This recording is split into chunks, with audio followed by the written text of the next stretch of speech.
ప్రభునందు నా ప్రియమైన బ్యూలా కుటుంబంలోని ప్రియులకందరికీ ప్రియ ప్రభును రక్షకుడునైన యేసుక్రీస్తు ప్రభుల వారి శ్రేష్టమైన నామములో నా హృదయపూర్వక ప్రేమవందనాలు తెలియజేస్తూ ఉన్నాను. అవకాశం కల్పించి ఇచ్చినటువంటి దైవ సేవకులు పాస్టర్ నతానేల్ గారికి, ప్రియమైన కుటుంబానికి ప్రభు పేరిట మరొకసారి కృతజ్ఞతలు తెలియజేస్తూ ఈ ప్రత్యేకమైనటువంటి 50వ దినమున మీతో కలిసి ప్రభును ఆరాధించుటకు, మీతో కలిసి ప్రభును స్తుతించుటకు దేవుడు వ్యక్తిగతంగా నాకు ఇచ్చిన అవకాశమును బట్టి ప్రభుకు మనం ఎంతైనా కృతజ్ఞత చెల్లించవలసిన వారమై ఉన్నాం. ఒక చిన్న మాట ప్రార్థన చేసుకుని మనం ముందుకు సాగిపోదాం.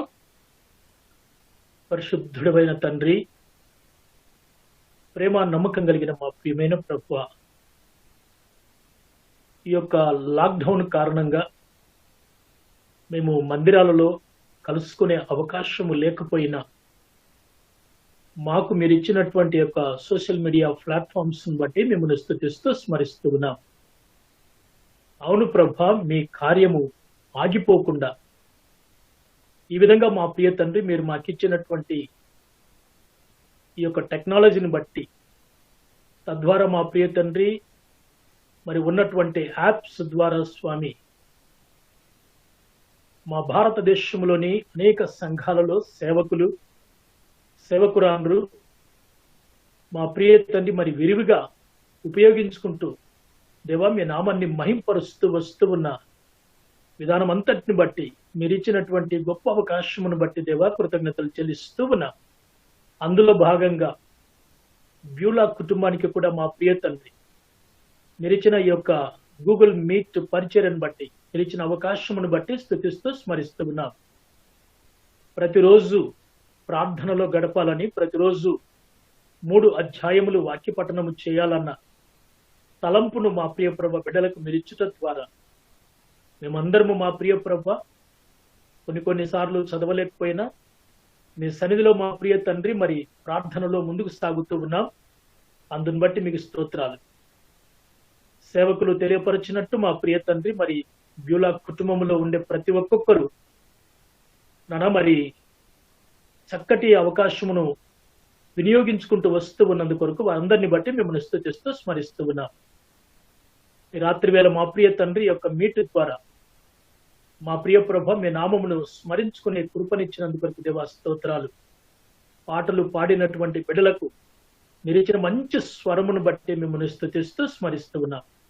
ఇంకా చక్కగా ఘనంగా పాడి మిమ్మల్ని మహింపరచున్నట్లు తండ్రి మీ యొక్క సాధనములుగా బిడ్డలను వాడుకోమని కోరుకొని ప్రార్థన చేస్తూ ఉన్నాం. కొంత సమయం మా ప్రియ ప్రభ మేము మీ వాక్యం ధ్యానం చేయబోతూ ఉన్నాం. పరిశుద్ధాత్మదేవ నన్ను మీ ఆత్మతో నింపుకొని కూడి వచ్చిన బిడ్డలందరితో స్వామి మీరు ముచ్చటించమని కోరుకొని ప్రార్థన చేస్తూ ఉన్నాం. ప్రభా, నేను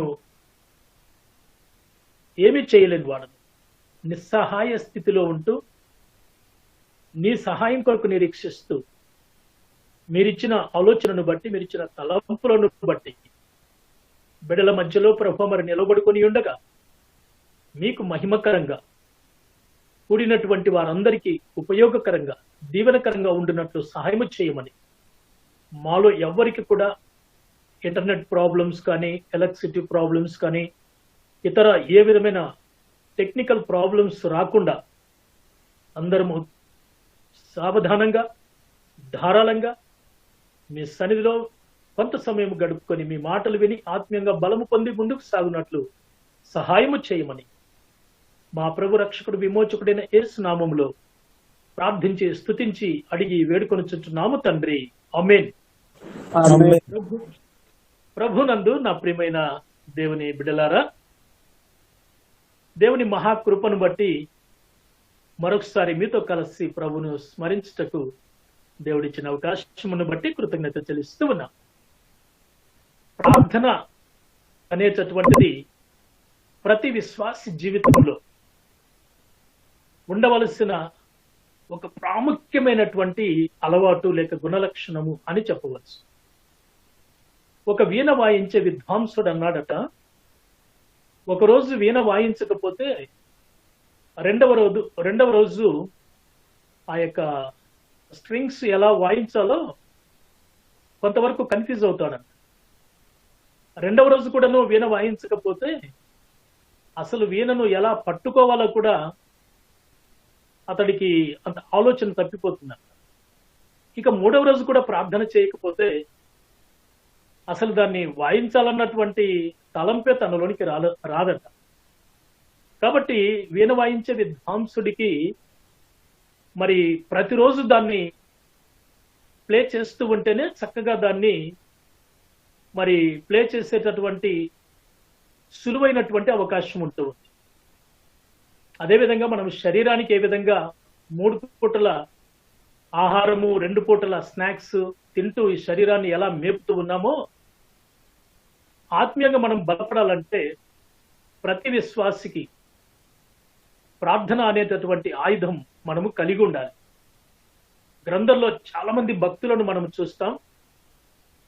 అదేవిధంగా చాలా మంది మన యొక్క పూర్వీకులు, గొప్ప గొప్ప సేవకులు ప్రార్థన ద్వారా గొప్ప కార్యములు ప్రభు పక్షమున వారు చేశారు. మరి గొప్ప కార్యములను ప్రభు కొరకు వారు చేయటం జరిగింది.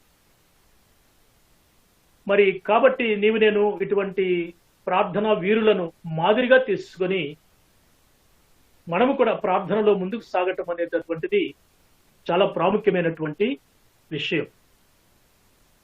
బబులోను సామ్రాజ్యము నుండి 3 గ్రూపులుగా యెరూషలేమునకు తిరిగి వచ్చారు. వెళ్ళేటప్పుడు 3 గ్రూపులుగా వెళ్ళారు.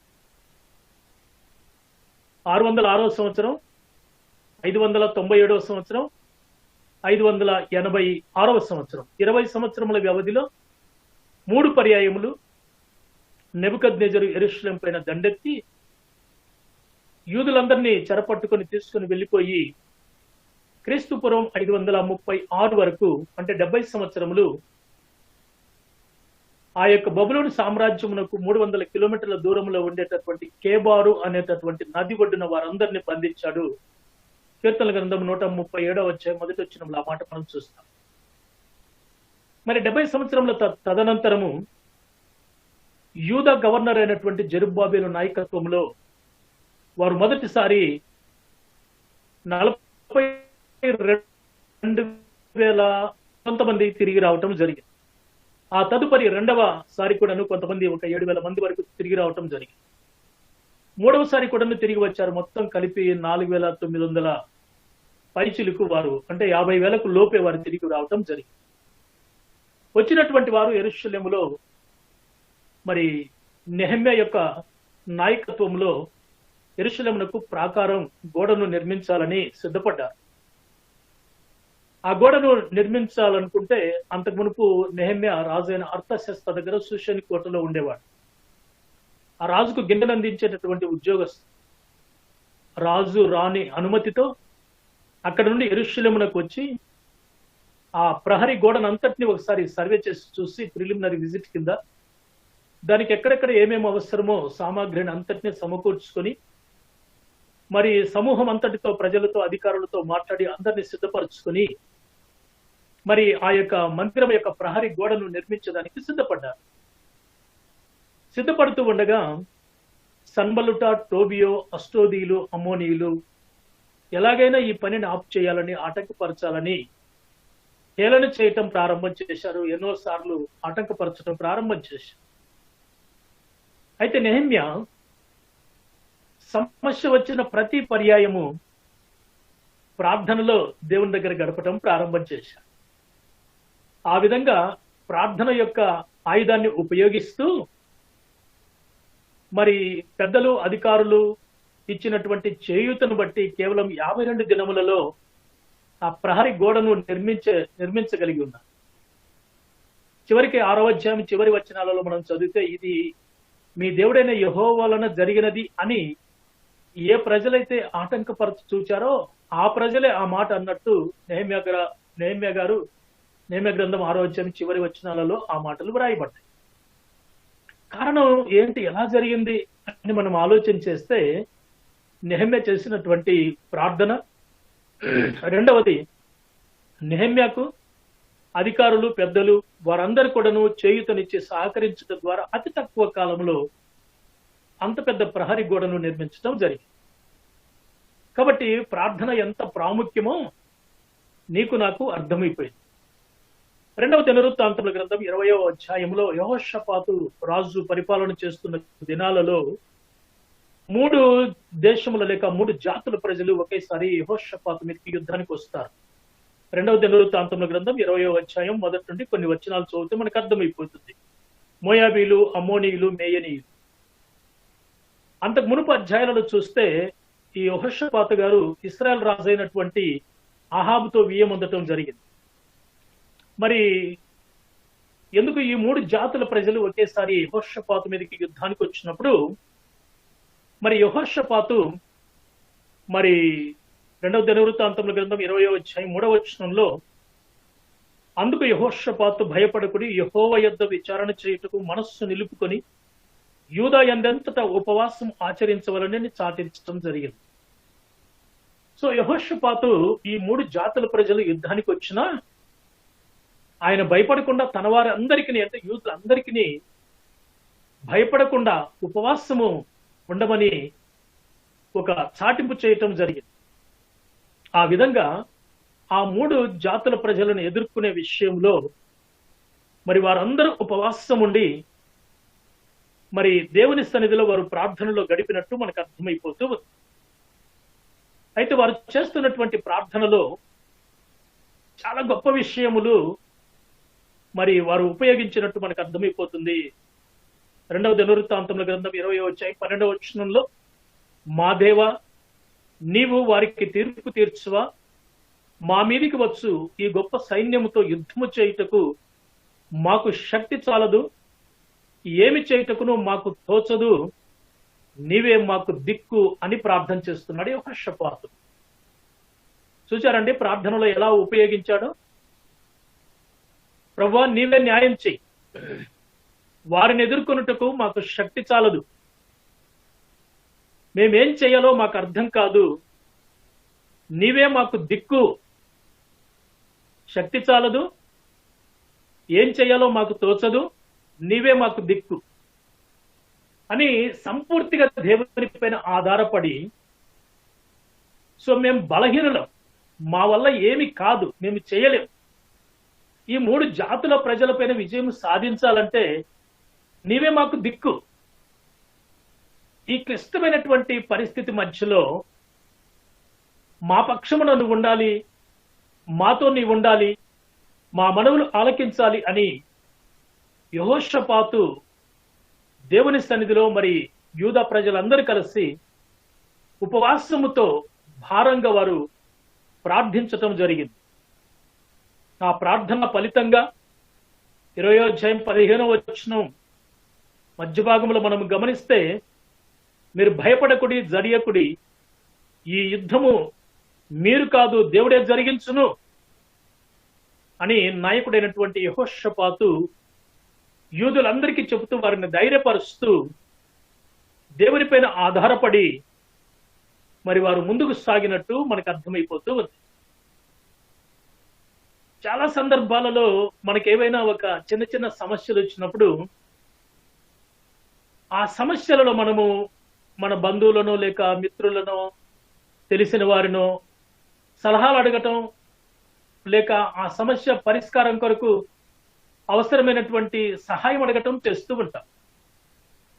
కానీ యెహోషాపాతు మరి యూదులు అందరూ కూడాను ఆ సమస్య నుండి మరి విముక్తి పొందాలంటే లేక ఆ సమస్యలో లేక ఆ శత్రువుల పైన యుద్ధంలో విజయం సాధించాలంటే వారు ఉపవాసం ఉండి నీవే మాకు దిక్కు, మాకు శక్తి చాలదు, మాకు ఏమి తోచటం లేదు, నీవే నీవే నీవే అని దేవుని పైన ఆధారపడినటువంటి విధానము మనకు కనిపిస్తూ ఉంది.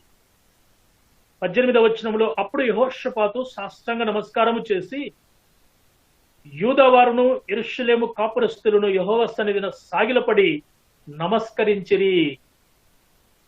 ఎలా వారి తగ్గించుకొని మేం బలహీనులము, మాకు తోచదు, నీవే మాకు దిక్కు అంటూ దేవుని సన్నిధిలో వారు సాగిలపడి దేవుని పైన ఆధారపడుతూ దేవుని దగ్గర మొరపెడుతూ ఉపవాసముతో వారు ఆ దినములను గడిపినట్టు మనకు అర్థమైపోతూ ఉంది.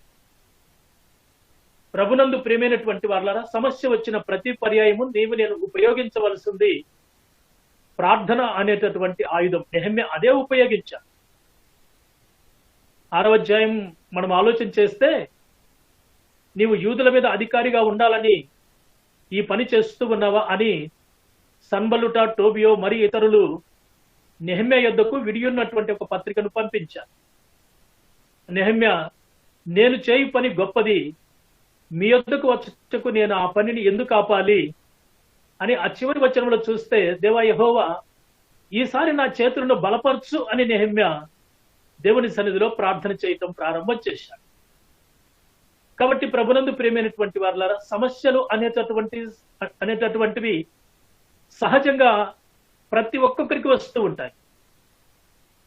ఆ సమస్యలలో మనము దేవుని వైపు చూడగలిగి, దేవుని పైన ఆధారపడగలిగి, నీవే మాకు దిక్కు, నీవే మాకు ఆధారం, ఈ పని లేక ఈ సమస్య నుండి మరి బయటపడటం మా వల్ల కాదు అని దేవుని సన్నిధిలో సాష్టాంగపడి సాగిలపడి మనలను సంపూర్తిగా ప్రభుకు సమర్పించుకొని మన సమస్యను ఆయన దగ్గర చెప్పినప్పుడు, ప్రభునందు ప్రేమైన వారలారా, తప్పకుండా మన పక్షమున ప్రభు నిలిచి మన ప్రతి సమస్య నుండి మనకు విజయమునిచ్చేటటువంటి దేవుడై ఉన్నాడు. తన పిల్లలమైనటువంటి మనం తోకగా ఉండటం ఆయనకి ఇష్టం లేదు, తలగా ఉండాలని అభిషేకించాడు. అంత గొప్ప దేవుడు. కానీ సమస్య కొన్ని సార్లు మన జీవితంలో మన విశ్వాసానికి పరీక్షలలాగా వస్తూ ఉంటాయి. Every test comes from God, every temptations comes from Satan అంటారు. విశ్వాసులంగా ముందుకు సాగేటప్పుడు, సేవకులంగా ముందుకు సాగేటప్పుడు, సేవకురాండ్రగా ముందుకు సాగేటప్పుడు మనకు కూడా ఎన్నో సమస్యలు వస్తూ ఉంటాయి. ఇవన్నీ మనము పరీక్షలాగా స్వీకరించుకొని ఆ సమస్యలో ఎలా దేవుణ్ణి మహింపరచాలో, ఆ సమస్యలో ఎలా బయటపడాలో దానికి మార్గం చూపమని దేవుని దగ్గర అడిగేటటువంటి విధానం కలిగినటువంటి అలవాటు నీవు నేను కలిగి ఉండాలి. అలా కాకుండా ఈ సమస్య వచ్చిందని, ఈ సమస్య మాకే వచ్చిందని, ఈ నష్టం మాకే జరిగిందని, అందరూ బాగున్నారు, అందరూ క్షేమంగా ఉన్నారు, మేమే ఎందుకు ఈ కష్టాల పాలయ్యాం, మేమే ఎందుకు ఈ బాధలు, ఈ శోధనలు అనుభవిస్తూ ఉన్నాం అని చాలా మంది మరి ఆ విధంగా ఆలోచిస్తూ ఉంటారు.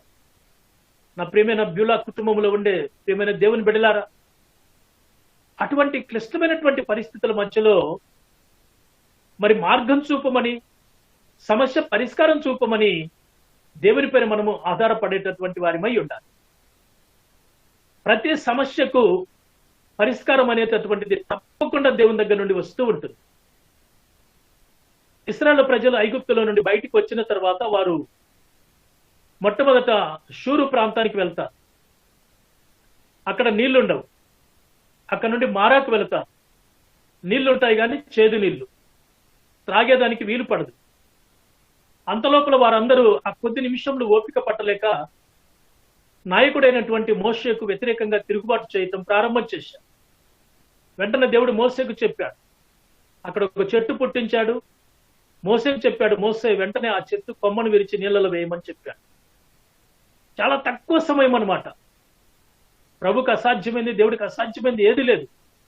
మాట మాత్రం సెలవిస్తే ఎన్నో కార్యములు గ్రంథంలో జరిగిపోయాయి. కాబట్టి అక్కడ సమస్య ఉంది. ఆ సమస్యకు పరిష్కారం కూడా ఆయనే చూపించారు. వెంటనే మోసే ఆ చెట్టు యొక్క కొమ్మ లేక బ్రాంచ్ విరిచి నీళ్ళలో వేయగానే నీళ్లు మధురమైపోయాయి. సమస్య ఉంది, సమస్యకు పరిష్కారం కూడా ఉంది. సమస్యలు వస్తూ ఉంటాయి, సమస్యలకు పరిష్కారం కూడా ప్రభువే చూపిస్తాడు.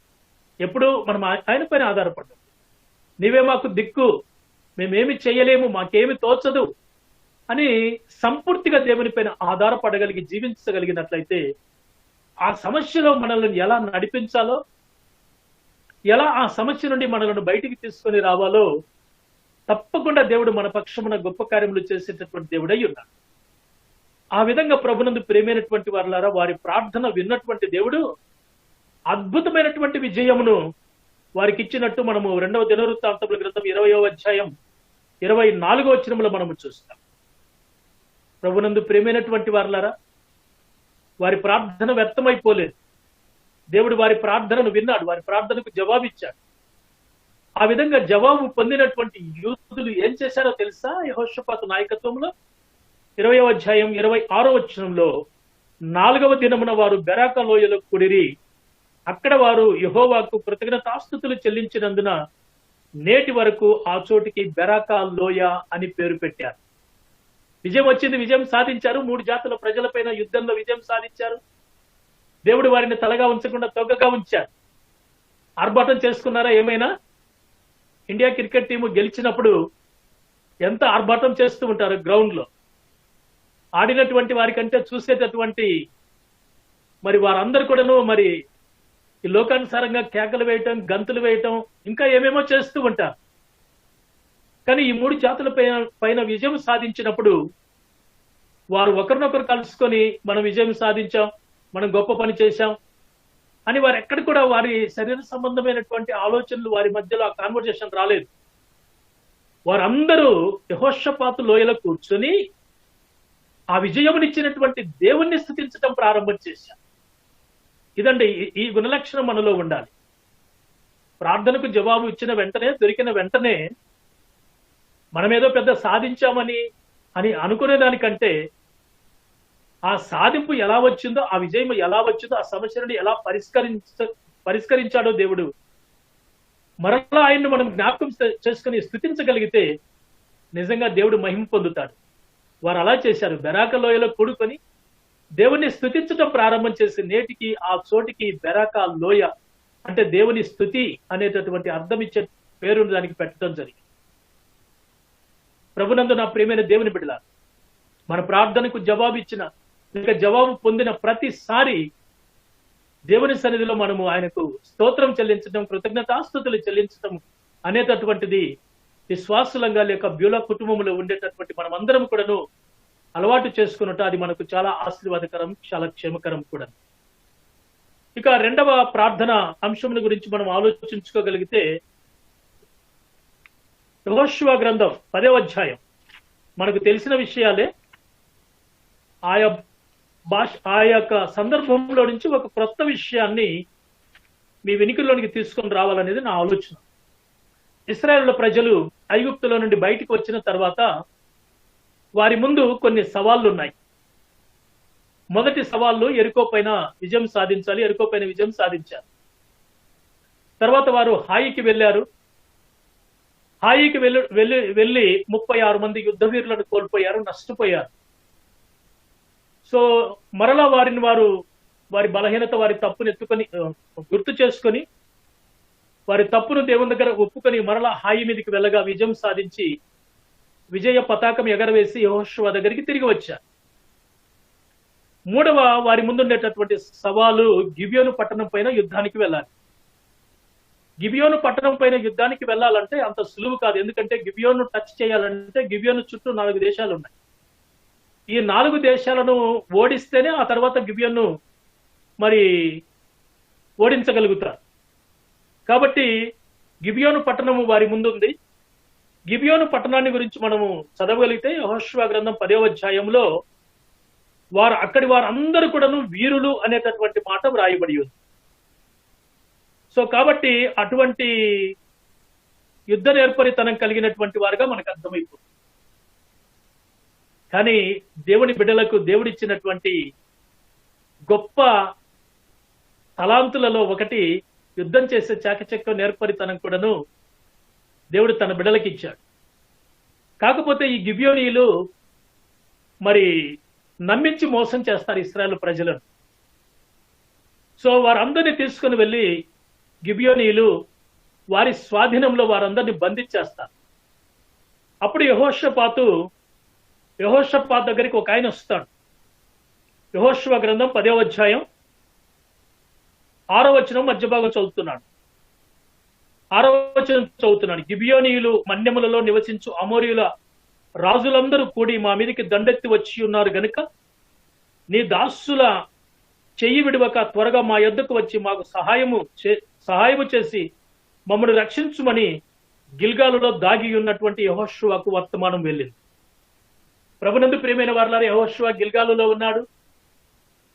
గిబియోనీయులు వీరందరినీ తీసుకుని వెళ్ళి బంధించారు. ఒక వ్యక్తి పరిగెత్తుకొని తప్పించుకొని వచ్చి యెహోషువకు చెప్తూ ఉన్నాడు, అయ్యా నీ దాసులమైనటువంటి మమ్మును గిబియోనీయులు బంధించేశారు కాబట్టి ఈ సందర్భంలో నీవు దయచేసి మా మధ్యకు వచ్చి మమ్మల్ని వారి చేతిలో నుండి విడిపెట్టగా వెంటనే యెహోషువ తన దగ్గర ఉన్నటువంటి పరాక్రమం కలిగిన యుద్ధ వీరులను తీసుకొని గిల్గాలు నుండి గిబియోనికి వెళ్ళిపోయి మనవారు అందరినీ బంధించేశారు. ఏం చేయాలో తోచదు. అటువంటి క్లిష్టమైనటువంటి పరిస్థితుల మధ్యలో యెహోషువ అద్భుతమైనటువంటి ప్రార్థన చేశారు. చూడండి, ఆల్మోస్ట్ అందరిని బంధించేశారు. యెహోషువ దగ్గర కొంతమంది మాత్రమే ఉన్నారు, కొంతమంది శూరులు ఉన్నారు. 5 జాతుల ప్రజల మిలిటరీ వారందరూ కూడాను వీరిని బంధించేశారు. సిపాయిలను, మనవారందరినీ ఆ దేశపు సిపాయిలు బంధించేశారు, వారి స్వాధీనంలో ఉన్నారు. ఇప్పుడు యెహోషువకు ఒక ఛాలెంజ్ యెహోషువ ముందుంది. ఇప్పుడు యెహోషువ వేరే దేశస్తుల సహాయం అడగాలి, లేక వేరే దేశస్తుల మిలిటరీని పంపమని ఆ విధంగా అడగాలి. కానీ యెహోషువ మాత్రం ఆ విధంగా మనుషులపైన ఆధారపడాలని, లేక వేరే దేశస్తుల సహాయం కోరుకోవాలని అటువంటి ఆలోచన ఎక్కడ చేయలేదు. ఆయన ఒక అద్భుతమైనటువంటి ప్రార్థన చేశాడండి.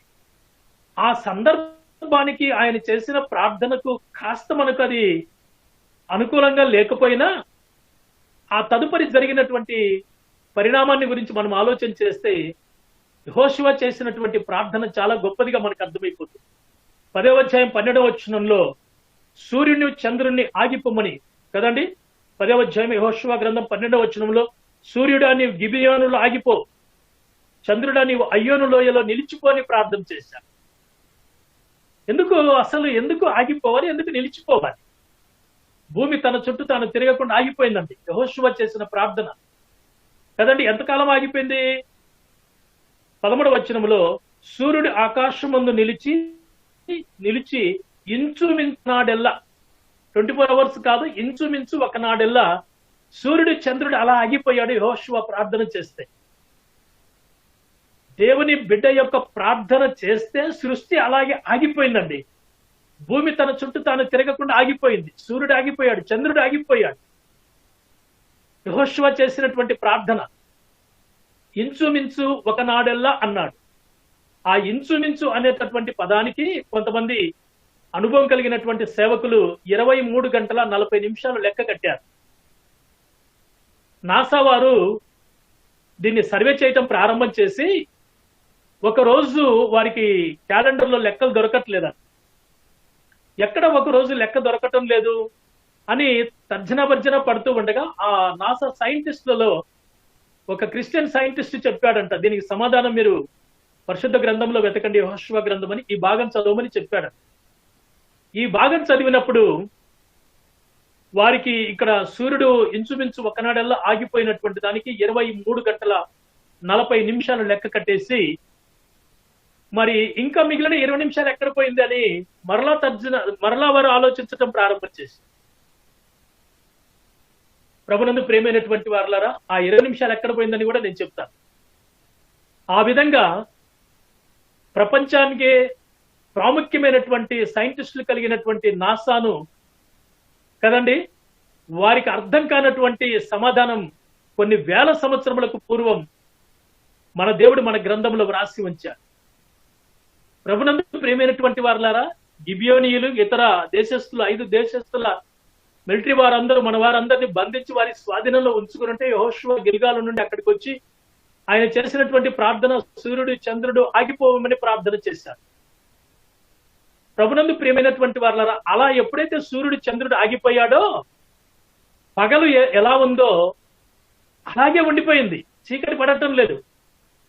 చీకటి పడితే ఈ 5 జాతుల ప్రజల యొక్క 5 దేశాల మిలిటరీ వారు సిపాయిలు మన వారందరినీ చంపాలని ప్రయత్నం చేస్తూ ఉన్నారు. కానీ ఎప్పుడైతే యెహోషువ అలా ప్రార్థన చేశాడో చీకటి పడట్లేదు, పగలు ఎలా ఉందో అలాగే ఉండిపోయింది. ఆ విధంగా ప్రభునందు ప్రియమైనటువంటి వారా, ఆ జరిగినటువంటి అద్భుతానికి ఈ గిబియోనీయులు కానీ ఆ దేశానికి సహకరిస్తున్న మిగిలిన వారందరూ కూడాను భయపడి ఆ తదుపరి ఆ బందీలుగా బంధించబడినటువంటి వారు విరజిమ్ముకని బయటికి వచ్చి గిబియోనీయులను ఇతర 4 దేశ ప్రజలను వారి వారి దేశము యొక్క సరిహద్దుల వరకు దొరికినట్టుగా చంపుకుంటూ వెళ్ళిపోయారు. ఎంత అద్భుతం అండి! అసలు ప్రార్థనలో ఎంత బలముందో చూడండి. సృష్టి ఆగిపోయిందండి ప్రార్థనకు. గొప్ప కార్యం ఏమిటంటే యెహోషువ గ్రంథం 10వ అధ్యాయం 11వ వచనం.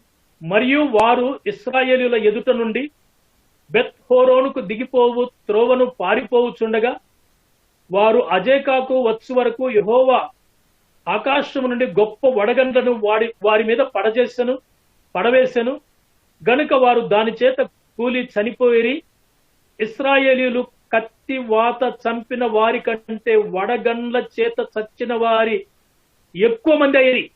ప్రభునందు ప్రేమైన వారలారా, అద్భుతం చూసారు ఎలా ఉందో. ఇశ్రాయేలీయులు బందీలుగా ఉన్నటువంటి వారందరూ బయటికి వచ్చి ఎవరైతే బంధించారో ఆ శత్రువులను వారి వారి దేశము వరకు సరిహద్దు వరకు తరుముకుంటూ వారి వెనకల వారిని దొరికినట్టుగా చంపుకుంటూ వెళ్ళిపోతుంటే ఆకాశము నుండి వడగండ్లు కురుస్తూ ఉన్నాయి, పడుతూ ఉన్నాయి. శత్రువులు ముందున్నారు, ఇశ్రాయేలు వెనకున్నారు. దేవుని బిడ్డల మీద ఒక్కటి కూడా పడినట్టుగా లేదండి. శత్రువుల మీద మాత్రమే వడగండ్లు పడుతూ ఉండగా ఇశ్రాయేలీయులు కత్తి వాత చంపిన దానికంటే వడగండ్ల దెబ్బకు చనిపోయినటువంటి వారి సంఖ్య అద్భుతము ఎక్కువ అని గ్రంథంలో వ్రాయబడి ఉంది. ఎలా చేశాడండి దేవుడు! అసలు ఎంత అద్భుతం అండి! యెహోషువ చేసినటువంటి ప్రార్థన ఎంత బలమైందో ఆలోచన చేయండి. సృష్టి ఆగిపోతుందండి. దేవుని సేవకులు, దేవుని బిడ్డలు ప్రార్థన చేస్తే. యెహోషువ సందర్భంలో యెహోషాపాతు చేసినటువంటి ప్రార్థనలో శత్రువుల మీద విజయము, యెహోషువ చేసినటువంటి ప్రార్థనలో సృష్టి ఆగిపోయింది. ఎంత బలమైనటువంటి ప్రార్థన ఆలోచించి. ఇశ్రాయేలు ప్రజలు పాలుగొనలు ప్రవేశించు దేశములకు వారు వెళ్ళిపోయేటప్పుడు ఎర్ర సముద్రం దగ్గరికి వచ్చినప్పుడు నిర్గమకాండం 21వ వచనంలో మోసే చెయ్యి పైకెత్తినప్పుడు తూర్పు గాలి చేత సముద్రము తొలగించి అనే మాట వ్రాయబడింది. ఆరిన నేల ఏర్పడి సేవకుడు ప్రార్థన చేస్తే. మొదటి సమూయేలు గ్రంథం 7వ అధ్యాయం 10వ వచనంలో చూస్తే సమూయేలు బలి అర్పించుచూ ఉండగా ఉరుములు ఉత్తరము నుండి వచ్చి ఫిలిష్తీయులందరినీ తారుమారు చేసినని వ్రాయబడి. కీర్తన గ్రంథం 18వ అధ్యాయం 6వ వచనం నుండి 9 వరకు చదివితే దేవుని కోపము శత్రువుల మీద ఎలా ఉందో అక్కడ గ్రంథకర్త అయినటువంటి దావీదు గారు రాశారు. భూమి కంపించిందంట, అదిరిందంట. పర్వతములు పునాదులు వణికాయట. ఆయన కోపించగా అవి కంపించాయంట. నాసికా రంధ్రముల నుండి పొగ పుట్టిందట. నోట నుండి అగ్ని వచ్చి దహించి వేసింది. నిప్పు కణములను రాజబెట్టిందట. సృష్టి భయపడుతుందా? సృష్టి తారుమారైందా? సృష్టి తలకిందులైందా? కేవలం ప్రార్థన, సాష్టాంగపడి సాగిలపడి తగ్గించుకొని విశ్వాసముతో నీవే మాకు దిక్కు అని చేసినటువంటి ప్రార్థన ద్వారా పరిస్థితులు ఎలా తారుమారైపోయా ఆలోచించేయండి ప్రభునందు ప్రియమైనటువంటి వారల. కాబట్టి ఈ రెండవ ప్రార్థన అనుభవంలో యెహోషువ చేసినటువంటి ప్రార్థన ద్వారా సృష్టి ఆగిపోయింది. ఇశ్రాయేలీయులు అందరూ కూడాను ఆ యొక్క లోయలో నుండి బయటికి వచ్చి శత్రువులపైన విజయం సాధించడం జరిగింది. ఇంకొక మాట నేను చెప్పాలంటే మీకు యెషయా గ్రంథం 38వ అధ్యాయం. యెషయా గ్రంథం 38వ అధ్యాయం. ఇక్కడ హిజ్కియా గారు చేసినటువంటి ప్రార్థన. దీని వెనక చాలా చరిత్ర ఉంది. మనకు అనుకూలంగా క్లుప్తంగా ధ్యానం చేసుకుందాం. హిజ్కియా గారు యూదులను పరిపాలించిన 11వ రాజు. హిజ్కియాకు మరణకరమైనటువంటి వ్యాధి వచ్చింది. ఆ వ్యాధి వస్తే తప్పకుండా చనిపోవాలి. ఆ వ్యాధి పేరే మరణకరమైనటువంటి వ్యాధి. ఆ వ్యాధి వచ్చినప్పుడు ప్రవక్త అయినటువంటి యెషయా హిజ్కియా దగ్గరికి వచ్చి నీవు చనిపోబోతున్నావు, నీ ఇల్లు చక్కబెట్టు అని చెప్పాడు. వెంటనే హిజ్కియా తన ముఖమును గోడ వైపునకు తిప్పుకొని ఏమని ప్రార్థన చేశాడు? యెషయా గ్రంథం 38వ అధ్యాయం 3వ వచనంలో, యెహోవా యథార్థ హృదయుడినై సత్యముతో నీ సన్నిధిని నేనెట్లు నడుచుకుంటున్నో, నీ దృష్టికి అనుకూలంగా సమస్తము నేనెట్లు జరిగించుతునో కృపతో నన్ను జ్ఞాపకం చేసుకోమని హిజ్కియా కన్నీళ్లు విడుచుచు దేవుని సన్నిధిలో ప్రార్థన చేశాడు.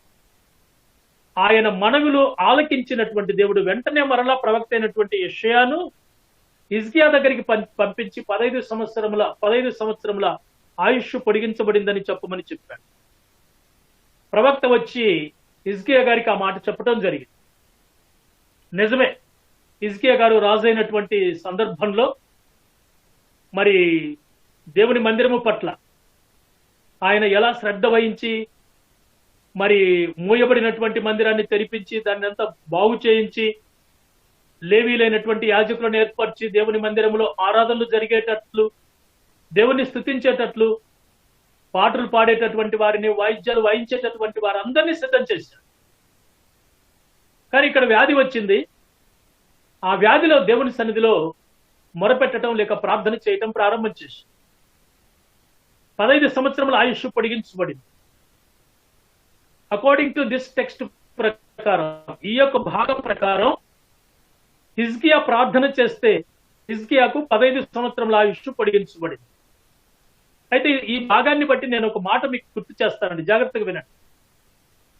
ఒకవేళ 15 సంవత్సరముల ఆయుష్ హిజ్కియాకు పొడిగించబడకపోయి ఉండి హిజ్కియా మరణించి ఉంటే, ఆలోచించేయాలి కదా, హిజ్కియా మరణించి ఉంటే దేవుడు దావీదు గారికి చేసినటువంటి ప్రమాణము విలువ లేకుండా పోతుంది. దేవుడు దావీదుకి చెప్పాడు, నీ సంతతి తరతరముల వరకు నా సింహాసనాన్ని అధిష్ఠిస్తారు అని. హిజ్కియా దావీదు వంశపు వాడు. సో హిజ్కియా ఒకవేళ వ్యాధి వచ్చి ఆ వ్యాధి ద్వారా మరణించి ఉంటే ఆయన సంతతి తరతరములకు రాజ్యమును అధిష్ఠించే అవకాశం ఉండదు. హిజ్కియాతోనే అయిపోయి ఉండేటట్టు. కాబట్టి ఎప్పుడైతే హిజ్కియా ప్రార్థన చేశాడో పితరుడైనటువంటి పూర్వీకుడైనటువంటి దావీదు గారికి దేవుడు చేసినటువంటి ప్రమాణను గుర్తు చేసుకుని హిజ్కియాకు ఆయుష్ పొడిగించాడు అని ఈ సందర్భాన్ని బట్టి నేను మీకు జ్ఞాపకం చేస్తూ ఉన్నాను.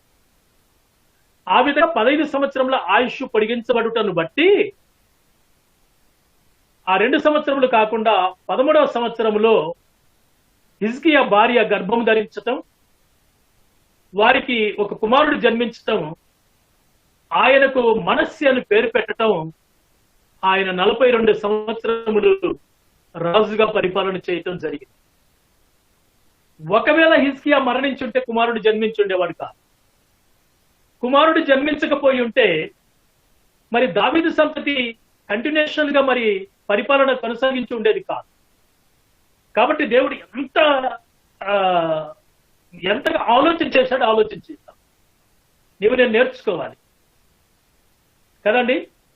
ఇంకొక మాట మీకు ఉదాహరణకి గుర్తు చేస్తాను, సందర్భం కాదేమో గుర్తు చేస్తాను.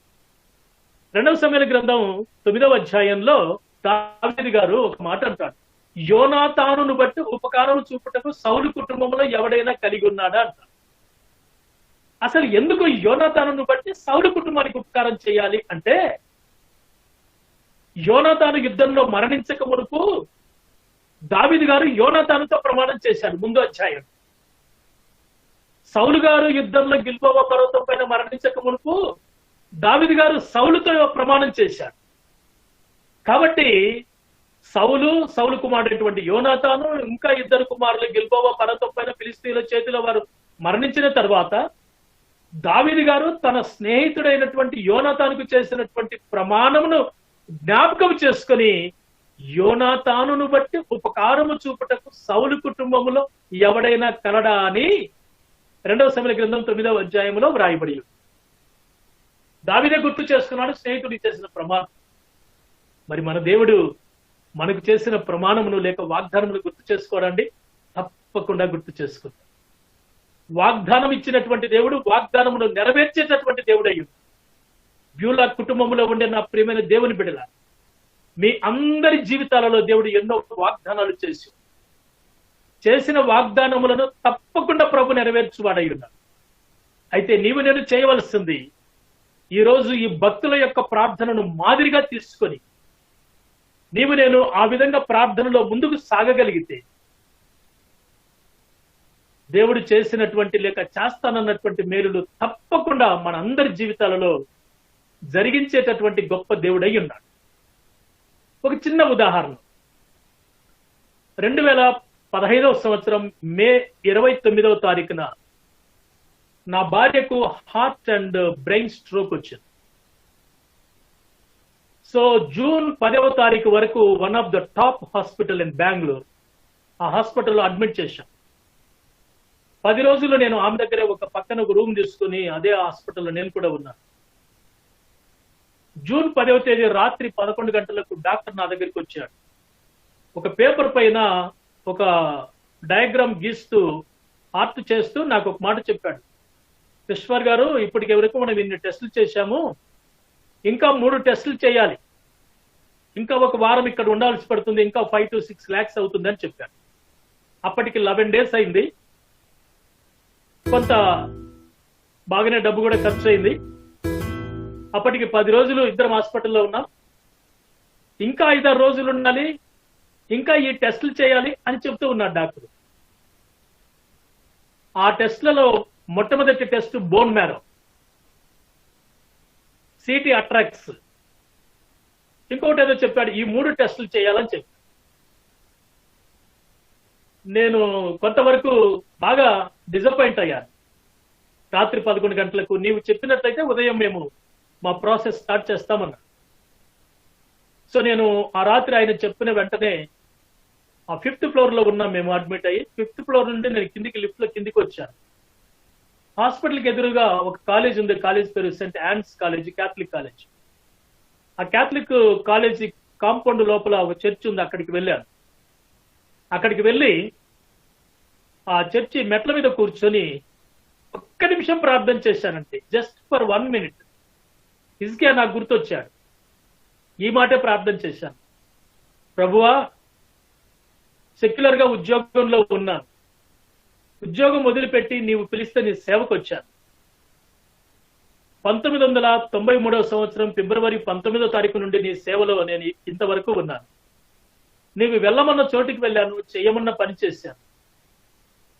ఇంతవరకు నేను చేసినటువంటి సేవా పరిచర్య యథార్థంగా పనిచేశాను, నమ్మకంగా పనిచేశాను, భక్తితో పనిచేశానని మీకు అనిపిస్తే, నేను డబ్బాలు కొట్టుకోవటం కాదు, మీకు అనిపిస్తే ఈ దాదాపు ఈ 29 లేక 27 సంవత్సరముల వ్యవధిలో నేను చేసినటువంటి పరిచర్య మీకు నమ్మకమైన పరిచర్యగా నేను చేసినానని మీకు అనిపిస్తే, నేను చేసిన పరిచర్య మీకు ఇష్టమైందైతే నా భార్యను బ్రతికించు. ఇక నేను ముందుకు ట్రీట్మెంట్ కొరకు వెళ్ళటానికి ఇష్టపడట్లేదు, రేపు మార్నింగ్ నేను ఆమెను డిశ్చార్జ్ చేసుకుని ఇంటికి తీసుకెళ్తాను అని 1 నిమిషం ప్రార్థన చేసి మరలా నేను హాస్పిటల్ గదిలోనికి వచ్చానండి. ఉదయం మార్నింగ్ నర్స్ వచ్చారు బ్లడ్ టెస్ట్ చేయాలని. ఏమ్మా అని అడిగాను. సార్, డాక్టర్ గారు ఫోన్ చేసి చెప్పారు, ఆయన 10 గంటలకు వస్తారు, ఈ లోపు బ్లడ్ టెస్ట్ చేసి రిపోర్ట్లు రెడీగా పెట్టమన్నారు, ఆ తర్వాత వాళ్ళు బోన్ మ్యారో చేస్తారంటారు. నేను చెప్పాను, బ్లడ్ టెస్ట్ వద్దుమా, ఏమొద్దు, నేను డాక్టర్ గారితో మాట్లాడతాను. డాక్టర్ గారు వచ్చారు. ఏంటండి వద్దన్నారంట కదా? ఎస్ డాక్టర్ గారు, ఇంకా మేము ఇక ముందుకు ఫర్దర్ మేము హాస్పిటల్లో ఉండదలుచుకోలేదు, దయచేసి డిశ్చార్జ్ చేయండి అన్న. ఆయన ఏమన్నాడో తెలుసా? Are you mad? ఈ కండిషన్ లో ఆమెను డిశ్చార్జ్ చేయమని అడుగుతున్నా, ఆర్ యు మ్యాడ్ అన్న. కొంత కఠినమైన పదం అది, వాళ్ళ మెడికల్ పరంగా ఆయన ఉపయోగించాడు, నేను దానికి బాధపడలేదు. కానీ ఈ కండిషన్ లో ఆమెను ఇంటికి తీసుకుని వెళ్తానంటున్నవే, నీకేమైనా బుద్ధి ఉందా అన్నాడు. లేదు సార్, నా దేవుడు చెప్పాను, నేను తీసుకెళ్తాను. 31 kg ఆమె weight, now almost 60, 31 kg weight. So నేను డాక్టర్కి చెప్పాను, డిశ్చార్జ్కి ఫార్మాలిటీస్ ఏమున్నా అన్ని చేసేయండి సార్ అన్నాను. వాళ్ళన్ని పేపర్స్ అవి ఇవన్నీ మరి ప్రాసెస్ స్టార్ట్ చేశారు. మెడిసిన్స్ ఇవన్నీ కూడా రిటర్న్ చేస్తూ అవన్నీ కూడా రెడీ చేస్తూ ఉన్నారు. రెడీ చేస్తూ ఉండగా ఒక సేవకుడు వచ్చాడు నా దగ్గర, కింద నుంచి ఫోన్ చేశాడు. సార్, ఎన్నో ఫ్లోర్లో ఉన్నారు? 5th floorకి రండి అన్నాను. అక్కడ నిలబడుకొని ఉన్నాం ఇద్దరం 5th floor లో. నా ఈ వివరణ అంతా చెప్తూ ఉన్నాను. ఆ లోపు నాకు చెప్పిన డాక్టర్ అలా వెళ్తూ ఉంటే వచ్చినటువంటి సేవకుడికి నేను డాక్టర్ను పరిచయం చేస్తే వాట్ ఈస్ అవర్ కండిషన్ అని అడిగాను. ఆయన చెప్పాడు, డాక్టర్ వివరించాడు ఆ వచ్చిన సేవకుడికి ఇలా ఇవ్వండి, కానీ ఈయన మాత్రం డిశ్చార్జ్ చేయాలంటున్నాడు. సో డాక్టర్ అలా వెళ్ళిపోయాడు. విన్నటువంటి ఆ సేవకుడు నాకేం చెప్పాడంటే డిశ్చార్జ్ చేయండి సార్ అని. ఆయన కూడా అదే చెప్పాడు. అమ్మయ్య, నాకు ఇంకా ధైర్యం వచ్చేసింది. వెంటనే 12 గంటలకు 12 గంట అయిపోయింది, డిశ్చార్జ్ చేసుకున్నాం. Just 31 kg. వెంటనే కార్ బుక్ చేసుకున్నాం, ఇంటికి వచ్చేసాం. సెకండ్ ఫ్లోర్ లో మేము ఉంటాం. జస్ట్ ఒక బేబీని ఎత్తుకొని వచ్చినట్టు ఆమెను ఎత్తుకొని వచ్చి హాల్లో దివాన పైన పడుకోబెట్టాను. June 11th 2 o'clock మేము ఇల్లు రీచ్ అయ్యాం. ఆమె దివాన పైన పడుకోబెట్టి దివాన దగ్గర మోకరించాను. June 12th ఆఫ్టర్నూన్ వరకు నాకు గుర్తులేదనమాట, నేను ఎక్కడున్నానో గుర్తులేదు. ఆమెను దివాన పైన పడుకోబెట్టాను. నా 2 చేతులు దివాన పైన పెడుతూ అలాగే మోకాళ్ళ మీద అలా కూర్చున్నట్టుగా అలా ఉండిపోయాను. ఈ believe are not, almost 24 hours అలాగే ఉండిపోయాను. Sorry, 12 hours. సో అలాగే ఉండిపోయాను. 12వ తేదీ మధ్యాహ్నం 2 గంటలకు నాకు గుర్తొచ్చింది. మా పాప లేపుతా ఉంది, డాడా డాడా. సో దేవుడు మాట్లాడడం ప్రారంభం చేసి తీసుకెళ్ళక హాస్పిటల్కు నేను ఉన్నానని. సివియర్ అనమాట. వేలల్లో ఎవరికో ఇటువంటి వ్యాధి వస్తుంది, వచ్చిన వారు బ్రతకటం అంటూ కష్టం. అదే హాస్పిటల్లో నాకు ఈమెకు ట్రీట్ చేసినటువంటి ఇంకొక డాక్టర్ గారి వైఫ్ ఇదే ప్రాబ్లంతో చనిపోయారు. ఇంకా డాక్టర్ అయ్యింది కూడా బ్రతికించుకోలేకపోయాడు. కానీ పరమ వైద్యుడైనటువంటి మన దేవుడు మన పక్షమున వైద్యుడిగా ఉండగా హిజ్కియా చేసినటువంటి ఆ ప్రార్థన 1 minute ప్రార్థన అండి. దేవా, నేను యథార్థంగా, నమ్మకంగా, భక్తిగా నీకు మహిమకరంగా సేవ చేశానని నీకు అనిపిస్తే ఏమని బ్రతికించని చెప్పి, Prakash, there is bleeding, she is going to die any time, you have to be ready అని డాక్టర్ చెప్తున్నాడు. సో మేము తీసుకొని వచ్చాం, ప్రభుకు అప్పగించేశాం. ప్రభు సన్నిధిలో ప్రార్థన చేస్తూ ఉన్నాం. ప్రభునందు ప్రేమైన వారులారా, ఇంతవరకు దేవుడు అద్భుతమైనటువంటి స్వస్థతనిచ్చాడు. లైవ్ టెస్ట్ మని నేనే. ఆమె ఇప్పటికీ క్షేమంగా ఉంది, ఆరోగ్యంగా ఉంది, అన్ని పనులు చేసుకుంటుంది. మాకు చక్కగా వేలకు అన్ని కూడా తయారు చేసి పెడుతూ దేవుడు నామానికి మహిమ కలుగును. ప్రభునందు నా ప్రియమైన దేవుని బిడ్డలారా, బ్యూలా కుటుంబంలో ఉండే మిమ్మల్ని అందరినీ కూడా ఈ మాట ద్వారా నేను మిమ్మల్ని ఎంకరేజ్ చేస్తూ ఉన్నాను, ప్రోత్సాహపరుస్తూ ఉన్నాను. ఈ రోజు మన ప్రార్థనలు 3 భక్తులను మనము తీసుకుని వచ్చాం. 3 వివిధ సందర్భాలు.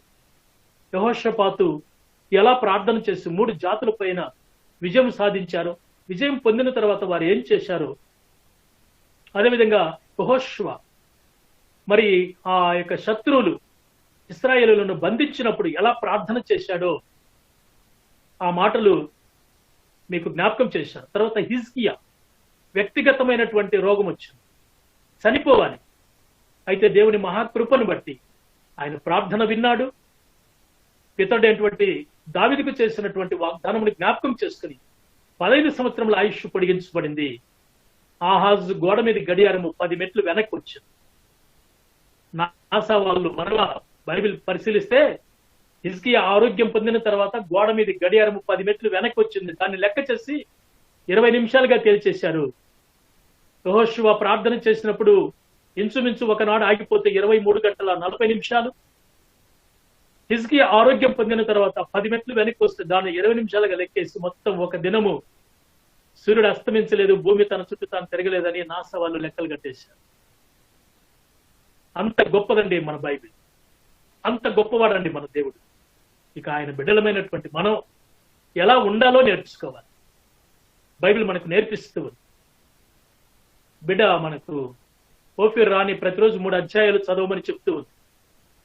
చదువుతూ ఉండగా బైబిల్ నన్ను చదవటం ప్రారంభం చేస్తుంది. బైబిల్ చదువుతూ ఉండగా బైబిల్ నన్ను చదవటం ప్రారంభం చేస్తూ నేను చదివినటువంటి బైబిల్లో నుండి, మాటలలో నుండి పరిశుద్ధాత్మ దేవుడు నాకు కొత్త మాటలను బయలుపరచడం ప్రారంభం చేశాను. ఊరికే ఏదో పాస్టర్ గారు చెప్పారు, లేకుంటే పాప చెప్పింది, చెల్లి చెప్పింది, బిడ్డ చెప్పిందని చదవాలి కాబట్టి చదవాలన్న ఉద్దేశంతో కాకుండా మనసు పెట్టిన చదివితే తప్పకుండా ఆ మాట ద్వారా దేవుడినితో మాట్లాడతానండి. పరీక్షించి చూడండి బ్యూలా కుటుంబంలో ఉండే నా ప్రియమైన దేవుని బిడ్డల. కాబట్టి ఈ 3 సందర్భాలలో మరి రాజు, మరి సేవకుడు, మరొక రాజు ఎలా ప్రార్థన చేసి విజయం సాధించారో, ప్రార్థనలోని బలం ఎంత గొప్పదో ఈ సందర్భంగా నేను మీకు జ్ఞాపకం చేశాను.